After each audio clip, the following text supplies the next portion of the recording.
Drama Korea S-Line belakangan menjadi buah bibir di media sosial. Hal ini lantaran salah satu potongan adegannya yang memperlihatkan Lee Soo-hyuk pemain utamanya, digambarkan memiliki banyak garis merah di kepalanya. Garis-garis tersebut memiliki makna khusus yang berkaitan dengan para karakternya.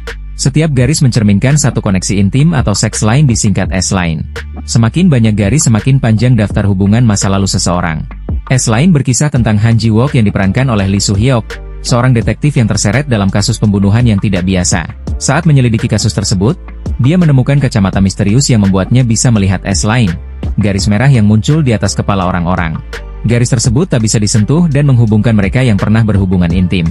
Kacamata tersebut ternyata membantu Han Ji-wook dalam menyelesaikan kasus. Hyun Heup yang diperankan oleh Arin adalah seorang siswi SMA yang lahir dengan kemampuan langka. Dia bisa melihat S-Line tanpa kacamata. Awalnya dia menutup diri karena kemampuannya tersebut, tetapi akhirnya bergabung dengan Han Ji-wook untuk mengungkap kebenaran S-Line.